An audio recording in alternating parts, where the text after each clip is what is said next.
Drake had that red button from Family Matters. I have a red button. I'm going to push it.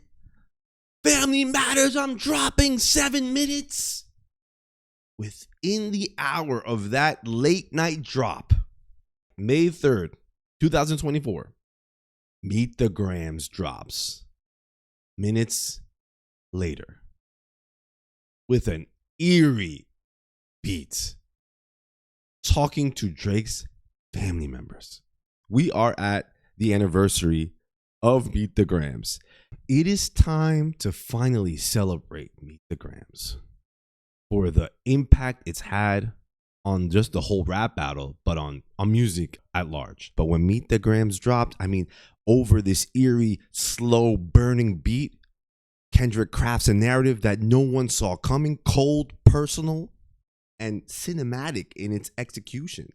It's not only disrespectful, it is pure psychological warfare. The type of metaphors, the type of narratives to make it hit, the depths that you can go to. Not only is this song really dark against Drake, it truly shows how powerful and brave Kendrick is to do such a song. There's two camps. There's one camp with like, this song is so eerie, like I just can't fully get myself to listen to it. And there's this other camp that is like, man, I play that song in the middle of the night next to a candle with a glass of wine. You know, most diss tracks, they come straight for the jugular. But this one went straight to Drake's bloodline. Kendrick doesn't just fire shots. He takes a seat at the family table, talking directly to his loved ones. It's not just a lyrical assault. I mean, this is really a bloodbath. It's unnerving and it's extremely calculated.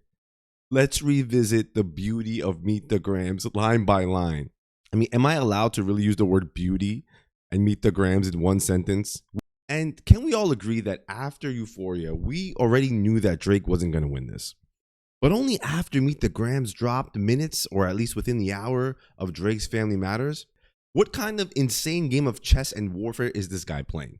For the first time, we learn that timing is just as important. It's like someone goes and makes a huge plate of food, got all his good stuff, everything he wanted. You know, you ever have family over, they make that, man, this guy, how much he's eating. He has the plate full. And then someone comes and just knocks that plate of food straight down and looks at all his food down on the floor. You're going up for that easy layup. Drake's ready to go. He has that red button. And Kendrick just knocks the ball out of his hand. Once we heard that beat, ding, ding, ding, and people said it was The Alchemist. Quick plug for the Rap Philosophy Discord. If you are a mature rap fan and want to join other fans like Gen X, Millennials, Gen Z, y'all welcome too, to talk about rap or just current events or just make some friends, pull up, come join the Rap Philosophy Discord. The link is in the description, and I'll be dropping some free Rap Philosophy merch from time to time. Also remember to turn on all notifications on the channel here on YouTube, especially to know when we go live. Come on, y'all. What y'all got to lose? Come join the Discord, be a part of a community, and also hit the notifications. Why do you want to miss some of these good videos? There's a lot of junk out there. Come get the real stuff here at Rap Philosophy. Check y'all out. Come through. Did you guys realize there's no chorus on Meet the Grams? There's no chorus. And he talks to Adonis, Sandra, Dennis, a future baby girl or a current baby girl, his daughter, and Drake. What made this even more eerie was the cover art. And the outstanding analysis that has come of these items from watching Ebony Prince's Twitter and also all the great YouTubers reporting on what this meant. And then there have been secret footage that was exposed of potentially Drake and these other characters in the middle of the night. Then you see Aubrey Graham's name on these prescriptions. I mean, it's truly created so much lore behind this rap battle. And this song just brought this to some other planet. And we know later this was removed, and now the Meet the Grams cover art is just black, a black thumbnail. I don't want to say all these things in my videos, but the prescriptions are 3 pretty insane prescriptions. One is a weight loss thing. I mean, go figure. But the point is that Drake is hiding, right? That you're just like, oh, so he takes that, huh? Another one is this thing that's supposed to get you really hype. I won't go into what that is, but these are hard prescriptions. And then finally it is something that's supposed to put you to sleep. Some people have speculated that this is something that's used by people to put people to sleep if they want to do something that is bad. So these are, just to see these is just eerie. Now, there could be an understanding that ultimately Kendrick is speaking to Drake through Adonis, right? Again, addressing the child as if Drake is a child. He's basically talking to Drake through his child-like persona, who is Adonis, right? So kind of this starts the idea that Drake, you're really just a child. And for me to talk to you, I have to talk to you through your son. And at the same time, talk to your son at the same time. The beat drops, "Dear Adonis, I'm sorry that your man is your father. Let me be honest." I mean, did we not realize how amazing it was that Kendrick rhymed Adonis and honest? Just so well done. "It takes a man to be a man. Your dad is not responsive. I look at him and I wish your grandpa would have wore a condom." The thing about this that makes it so eerie is that Kendrick is talking to Adonis, Drake's underage son. And the stuff that he's saying here is pretty aggressive, right? It's like, your dad should have never been born. But what makes this vicious is that ultimately, if his dad wasn't born, Adonis wouldn't have been born. So I really think there is this unnoticed part that it is vicious, right? On all fronts. And let's just be honest and candid about that. Life is hard. I know the challenge is always going to beat us home. Sometimes our parents make mistakes that affect us till we grown. And you're a good kid that need good leadership. Again, Kendrick always has this like bad and good side. After he told him, "I wish your dad wasn't born, technically, he should have, your grandfather Dennis should have wore a condom." He's saying, "You're a good kid. You need good leadership. Let me be your mentor since your daddy don't teach you ish. Never let a man piss on your leg, son. Either you die right there or pop that man in the head, son." It's come to be known, there are reports that T.I. was at some screening with his friend. Maybe Drake was on the lower end of the auditorium, and his friend, who maybe was drunk, peed over and actually ended up landing on Drake, and nothing ever came of that. Kendrick's just bringing this up, using it against him. I mean, and saying, that's gross.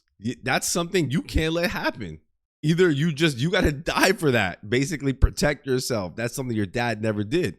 Never fall in the escort business. That's bad religion. Please remember, you could be even if you got B's. Never code switch, whether right or wrong. You're a black man, even if it don't benefit your goals. Do some push-ups. Get some discipline. Don't cut them corners like your daddy did. F what Ozempic did. Never fall in the escort business. Now, is he saying that Drake has escorts? And I know that I've heard Joe Budden hint at this, that it was through these escorts that a lot of this information came out, that there are shared escorts in the business. And, these people talk. Even though if you got bees around you, like he's telling Adonis that even though you might have women around you, right? You might be this person that has all this money and show that you got women. You could still be a bee. You could still not be a real man. Don't code switch. You're a black man. And it's coming to pass, right, that Drake has mocked the slang of Toronto that he ends up using later on. There are videos that come out. Shout out to my members. Join the Discord if you want to be a part of a mature rap audience. But I've seen videos of him mocking basically the slang that he ends up using. So he kind of plays this both sides. Then he speaks like he's from London. Then he speaks like he's Caribbean. So it's just like, don't keep switching up how you speak and who you are. One time you show yourself in a bar mitzvah. Then you never really claim your religion, right? Just keep switching. Like, what exactly is your identity, Drake? Don't cut them corners. So this all plays into the thumbnail. Forget what that stuff did. He's showing that Drake is not really a hard working person, disciplined. He's cutting corners. He's taking all the shortcuts that we don't really think that these people who have all this money and power should be taking. Don't pay to play with them Brazilians. Get a gym membership. Now this is funny because, and it's a play on a BBL, him having a BBL. Brazilian, there's the Brazilian bikini wax. There's the BBL. And that's when we realize, oh, wait, is Drake doing all this other stuff? Understand, no throwing rocks and hiding hands. That's law. Don't be ashamed about who you with. That's how he treat your moms. Now here he's telling Adonis that Drake is embarrassed by your own mother, Sophie, and I don't know how to pronounce her last name. And there are reports that she was in the adult, a porn star, and that he at one point in interviews was saying he didn't really know that Adonis was his son. And all this was sort of hidden behind the scenes until it came out from the Pusha T rap battle. And then he ends up owning up to it and admitting that, yeah, he had to take DNA tests and this was his son. This line is tricky. Don't have a kid to hide a kid to hide again. He's telling Adonis, don't have a kid like your father did to hide you, and then to hide again. Then after all this, after he was exposed, Drake ends up hiding. And what he means by hiding, the identity, playing this secret identity of who you really are. You're not disclosing your true nature and your character. 5% will comprehend, but 95% is lost. Be proud of who you are. Your strength come from within. A lot of superstars, that's real, but your daddy ain't one of them. Again, another thing that I don't think we realize how cold it is. I mean, imagine your enemy talking to your child and saying that you ain't nothing. Like, they're not talking to you, but he is talking to Drake here. Still, he's talking to Drake through his son. And you nothing like him. You're better. You'll carry yourself as king. Can't understand me right now? Just play this when you're 18. Dun, dun, dun, dun, dun, dun, dun. I mean, it is ice cold. Then we get to the next verse. No chorus. He just goes straight into the next family member. Dear Sandra, your son got some habits. I hope you don't undermine them. Especially with all the girls that's hurt inside this climate. You a woman, so you know how it feels to be in alignment with emotion, hoping a man can see you and not be blinded. What's cold about this is that he's talking to Sandra and Drake's mother and explaining to her that you should know better. But he's doing it in a polite way. Maybe you don't know, but you should know because you're a woman and you understand what it feels to be hurt by a man. So a man could see you for who you are, but your son is not treating women that way. Then he goes on, dear Dennis, you gave birth to a master manipulator. Even using you to prove who he is a huge favor. I think you should ask for more paper and more paper and more paper. This line is cold because we all know that Drake truly has used his father as a representation of obviously his identity. But again, I don't like the idea of using a parent to represent who your identity is. Your identity, it comes from you. It's your construct of who you are. You don't need to point to a parent per se to say, look at me. And he's done this in the past. But ultimately, what Kendrick is trying to say is that you're using your father to represent who you are, but it's not really who you are. But you're playing a facade. Look at my father, Dennis, from the deep south. That's who I am. Is that who you are, Drake? And then he gets this hint of ask for more money. Get some more money. This is like pure psychological warfare. He's saying since he's using you, use him. I mean, probably we assume that Drake hits his father with a lot of money, right? He's got a lot of money. But he's saying, you deserve it because you are giving him his ultimate identity that he's just using for his front. So your identity is what's giving him his stardom, technically. But now he turns on Dennis. I'm blaming you for all his gambling addictions. Psychopath intuition.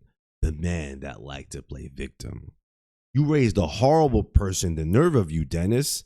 Sandra, sit down. What I'm about to say is heavy. Now listen. So he's talking to both parents here. He goes much harder in on Dennis, right? He doesn't blame Sandra for it. He blames him for it. Your son's a sick man with sick thoughts. I think dudes like him should die. This is so eerie. Like you're imagining Kendrick walking into the room. He has Sandra and Dennis sitting down at the couch. And I mean, this is just so eerie. Him and Weinstein should get effed up in a cell for the rest of their life. And then you're like, damn, he is comparing Drake with Weinstein, the person who was convicted of RPSA charges. They say more than 100 women came out to speak out against him. And this is what the part is kind of ironic that and strange that Drake sued UMG over pushing Not Like Us. What about Meet the Grams that says all of this? Comparing you to Weinstein? He hates black women, hypersexualizes them with the kinks of a nympho fetish. Kendrick is trying to say that Drake doesn't really love black women. He just is using them.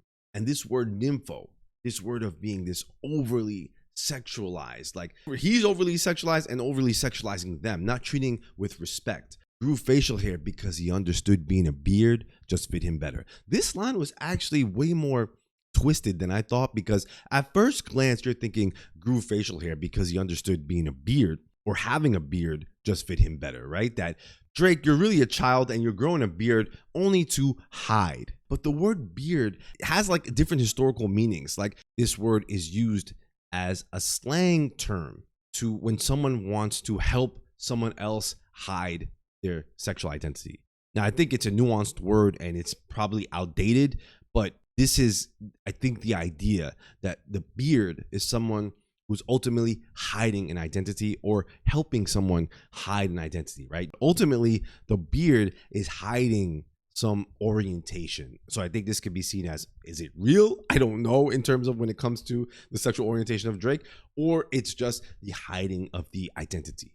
He got sex offenders on OVO that he keep on a monthly allowance. A child should never be compromised, and he keeping his child around them. And you're just like, you know what? Kendrick has a point, because these other people that maybe have cases or are around Drake, and Drake, we can assume, he's bringing his child around them, and that's probably not a good idea, right? And we gotta raise our daughters knowing there's predators like him lurking. If a rap battle, he should die, so all of these women can live with a purpose. There's this crazy play here that Drake living is making women not be free. Like, what a crazy play, because he's saying, forget this rap battle. He shouldn't live because these women need to live with a purpose. Meaning Drake is not giving these women their empowerment. And now this is where it gets really dark. And I can't tell, is Kendrick talking directly about Drake or the industry? Because he says, I've been in this industry 12 years. I'm going to tell y'all one little secret. It's some weird stuff going on, and some of these artists be here to police it. They be streaming victims all inside their home and calling them Tinder or Tender. Then leak videos of themselves to further push their agendas. 20 women that be playing his music know that you're playing your sister. Oh my God. Ultimately, it sounds like a suggestion, right? That these artists have bad things going on as it relates to them using women. You know, all that we hear that's going on. Whatever is happening in this industry, they are abusing people and they are protecting each other and they are hiding this operation. And there have been reports, again, this is all alleged. I'm not saying that Drake did this or that all this stuff, but there's reports that people came out on TikTok saying that they were part of being exploited from Drake's team, that Drake allegedly would have someone, scan women, interview them, find out, if they can kind of, what they're about, and then bring them to Drake so that he can have relations. All alleged. And even Drake himself, ironically, has lines in the past where he mentions that Chubbs is the person who kind of scans for women and finds him his women, right? So it's like everything Kendrick said, you can sort of find some lyrics or some things around Drake that seem to coincide with what he's saying. Again, all alleged. And then obviously we forgot that Drake, I heard this, I was like, this can't be real, that Drake leaked a video of his private parts? Like, that's insane to me. And for someone to claim you're a pop artist and in front of kids, yes, what is that? Like, what does that say about the type of person you are? Like, that's the kind of stuff that made me be like, bro, this guy, what's going on, bro? Like, how am I going to let my kids listen to your music? And this is the type of the stuff that you're on. To any women that be playing this music that know you're playing your sister. That is powerful, because he's saying, and this is something that I think a lot of us might feel overall about music. It does have certain music has hyper sexualized content. So he's saying, you know what, y'all women, if y'all like Drake, just know that you're playing someone for that music may be potential grooming for whatever Drake got going on, allegedly, but know that it's not all in good fun. And that is interesting because he's twisting what Drake's melody music might be to something else. Or better, you're selling your niece to the weirdos, not the good ones. Hinting at this idea of the trafficking and all this kind of stuff, these operations that we hear. You can't just be listening to Drake's music because there's a lot of other stuff going on behind the scenes. Cat Williams said, "Get you the truth, so I'ma get mine. The embassy about to get raided too. It's only a matter of time. Hey, LeBron, keep the family away. Hey, Curry, keep the family away. To anybody that embody the love for their kids, keep the family away. They looking at you too if you're standing by him. Keep the family away. I'm looking to shoot through any pervert that lives. Keep the family safe." And these lines are insane because we all know that Cat Williams interview came out and people felt that Cat Williams was spitting all this truth about all these freaky things that's going on in the industry. But he's saying, watch out. It's only a matter of time that this is all going to become exposed more than what I'm exposing. Then speaking directly to the basketball stars, LeBron and Curry. I heard that Drake had a tattoo of LeBron, which is insane. And then LeBron really switched up. He was seen all over rocking to Kendrick's music. Now, Curry, on the other hand, did seem to not really rock with this exactly. So that was kind of interesting. But ultimately, he says, to anybody that embody the love for their kids, keep the family away. What I like this line, it's so sneaky because he's hinting that if you don't get away from this, you don't really love your family. Because if you truly love your kids, they keep the family away. What a sneaky way to do it. And also, they looking at you too if you're standing by him. Almost like telling everyone around him, like, be careful, because if you're going to stand next to him, maybe you're going to be lumped up into this. So it makes the other people like, damn, Kendrick is sick with the autism. All right, verse 3. Here's where we get Dear Baby Girl. And everybody's losing their minds. Now, I've heard TikToks that suggest that maybe this is Kendrick's way of talking to future Drake. But no, I think that Kendrick is probably suggesting that he has a child beside Adonis. I think that's something we have to consider. And we were just like, there's no way that this sort of exposure or this exposing of Drake having a child that no one heard about, or he's kind of like, it's secret and can come out again after it's come out from the Pusha T battle. It's like insane. I'm sorry that your father is not active inside your world. Oh my, not another case where Drake is a bad father to a baby girl. He don't commit to too much but his music, yeah, that's for sure. He's a narcissist, misogynist living inside his songs. That's interesting because it talks about Drake cosplaying, that he's living through his music. This is not who he is. This child actor growing up in Canada, partaking in entertainment, now figuring out how to make melody music, and then start expanding on that music into all of these kind of weird, this weird cosplaying of these different characters in accents and personas. He's just playing inside this music, and he's only committing to that, not to you, baby girl.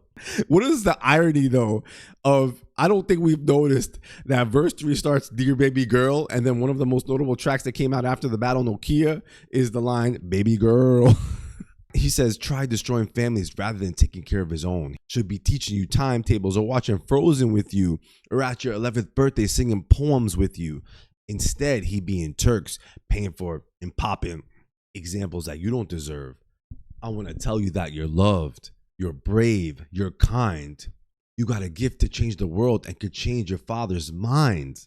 What a nice way to speak to this young girl, saying that you are good and you are brave and you could get back at him. Now, I don't know if this is true. It's almost like Kendrick trying to encourage this to come to light on its own without him having to expose this situation. Because our children is the future, but he lives inside confusion. Money's always been illusion, but that's the life he's used to. His father probably didn't claim him neither. History do repeats itself. Sometimes it don't need a reason. But I would like to say it's not your fault that he's hiding another child. Give him grace. This is the reason I made Mr. Morale, so our babies like you can cope later. Give you some confidence to go through something. It's hope later. Money is just an illusion to cover up all of these other things that the person is really about. And he's suggesting that maybe his father also didn't claim him. And I think Drake alluded to that in some of his music. And then his father came out and said, nah, Drake was just exaggerating. That's not true. But I wouldn't find it hard to believe that maybe his father also never really gave him the time of day. And that maybe this is Drake's way of acting out. I'm like you, Dad. We are the same. but he never really had a good, true relationship with his father. I don't know. That's an opinion.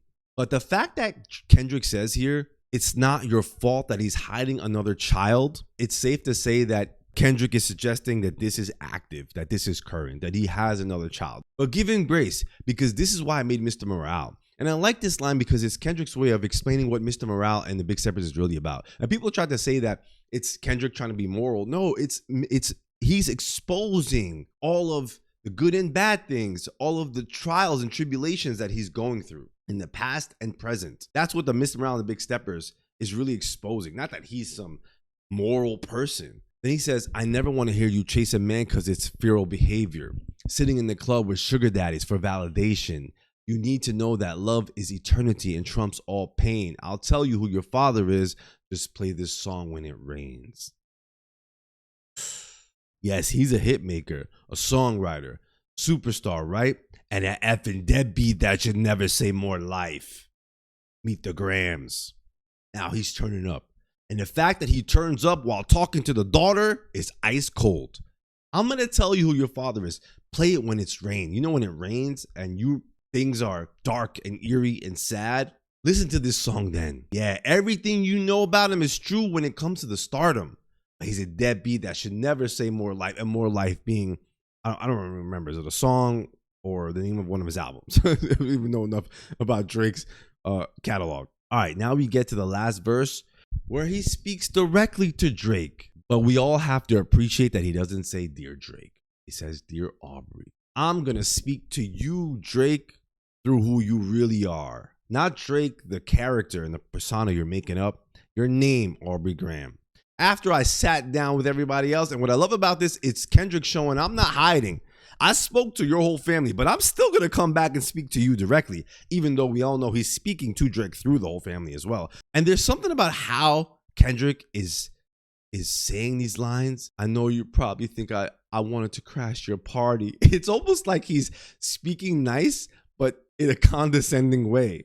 But truthfully, I don't have a hating bone in my body. And that's something everybody kind of joked about. It's like Kendrick saying he's not a hater, but he truly is. But he's antagonizing him here for sure. Also warning him that this was all your fault.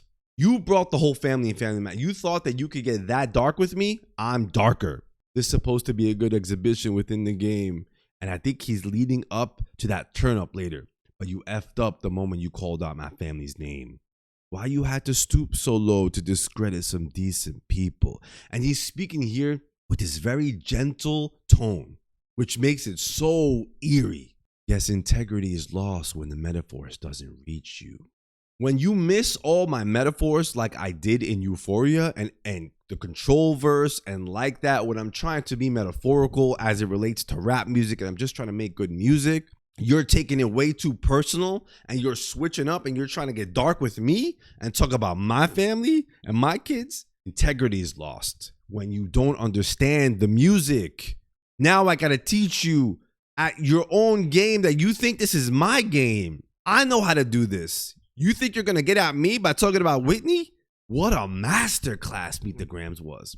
And I like to understand because your house was never a home. 37, but you showing up as a 7-year-old. You got gambling problems, drinking problems, pill popping and spending problems, bad with money, whorehouse, soliciting women problems. Therapy's a lovely start. But I suggest some ayahuasca. Strip the ego from the bottom. I try to empathize with you because I know that you ain't been through nothing. This is insane. And all these things is crazy because I don't know nothing about Drake's personal life and all the stuff he got going on. It's come to light now because he's been more in the spotlight to me after the rap battle. And he is sponsored by Steak. He's promoting gambling, spending all this money that he's wasting.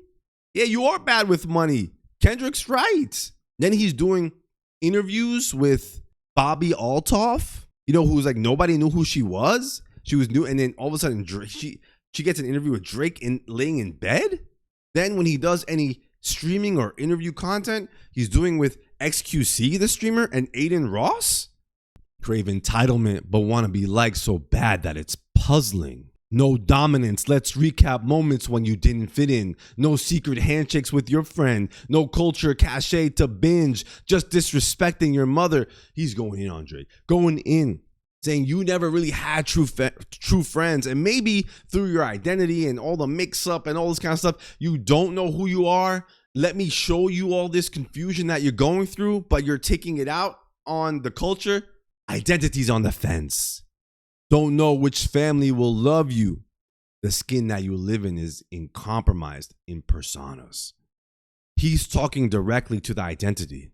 You have this side and that side, but also Kendrick being more metaphorical about it. You're trying to relate to this side and that side, but you're pandering. You're not really on what side are you on exactly? And why do you have to make a mockery of the identity? Because in the end, Kendrick is speaking to identity that you don't know what you stand for, and the skin that you're living in is compromised. Now remember, Kendrick never specifically spoke about colorism here.